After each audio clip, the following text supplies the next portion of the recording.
Bringing a new puppy into your home can be quite scary for you and also for your new four-legged family member. A good routine is really, really important to help your little puppy adjust to their new humans, their new home, their new setting, their new environment. And routine is a massive part of toilet training as well. The most important thing to remember is that when you're toilet training a little puppy, accidents will happen. This is perfectly normal in the first couple of weeks or even the first couple of months while they settle in and just adjust to their new surroundings. Everything in their world has just changed, so we need to give them time, patience, and a lot of reassurance as well.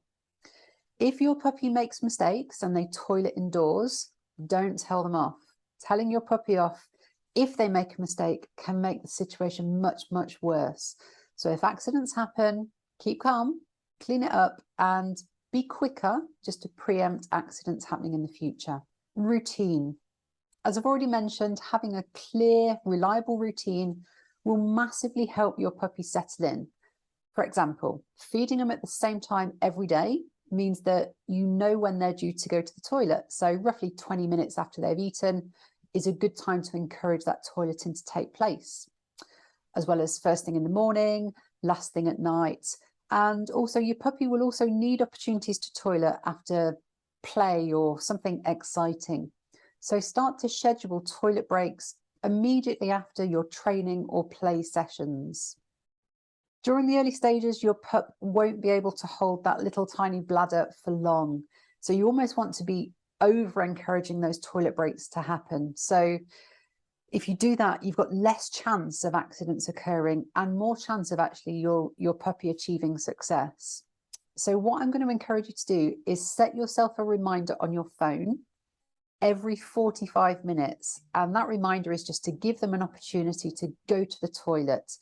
And when that alarm goes, take them downstairs, pop them outdoors, and go and stand with them in the garden and give them lots of opportunities to go to the toilet. Now, to help your puppy realise that their job is to toilet on that situation, clear all the toys and distractions away and just stand calmly and patiently. These are toilet opportunities. We don't want your puppy to think it's just an opportunity to go outdoors and play with you. If you've stood outside for about 10-15 minutes and your dog hasn't been to the toilet, of course, allow them back in, but just keep an eye on them for any signs that they do need the toilet again once they've come back in. And be prepared to rush them outside as soon as you see any signs that they might need the toilet. Signs to look out for. It's really important to look out for signs that your dog may need to go to the toilet. So it will be different for every dog, but some common examples are circling around, sniffing the ground that they're kind of circling around on, whimpering or whining, maybe even barking, and a lowered body posture. They could even be squatting as if they're about to do the action. It depends on the training that they've had from their breeder, but some dogs might actually start going towards the exits or the doors as well if they've already had a little bit of toilet training. Some of these signs are going to be more obvious than others, and you will get to know your puppy individually, which is going to make it much easier for you to start spotting the signs. So in the first couple of days, take note of what your dog does just before they go to the toilet. Look out for sniffing, look out for circling, and make a mental note of what you're likely to see in the future. That will really help you figure out when your dog needs the toilet. If an accident does occur, which it will do at some point, don't worry. Remain calm and just clean the area. Never punish your dog if this happens, as this could cause fear around this behaviour of toileting, and it can even encourage your dog to toilet in secret. If they think they're going to get shouted at or told off, they might scurry behind the sofa to do it. So never punish your dog when they make a mistake. Ensure you have a suitable place for your pup to go to the toilet. So back garden or front garden, and also take surfaces into consideration. Your little puppy may prefer to toilet on certain soft surfaces like grass. It might actually be that they prefer to do it on gravel or pavement. So be guided by your dog. What does your puppy prefer? And in the first couple of days, you're going to figure this out. But once you can figure out what they prefer, that's where you're going to encourage them to go every single time. Of course, you should be praising and rewarding your puppy every time they toilet in the right location, so outdoors. Show your pup that they've done a great thing, have a party with them.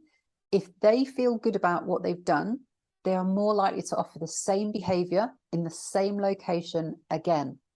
So you can also start to introduce words around this behavior. So an instructional word to go to the toilet. So you could use anything you like, but toilet, do your business, hurry up, anything at all you want. And just say that as you're outside, encouraging your dog to go. And this is going to encourage your pup even more as they start to become familiar with what that word actually means. But to begin with, your puppy won't be able to hold their bladder all night long. Their bladder is way too small. They don't have enough control over it.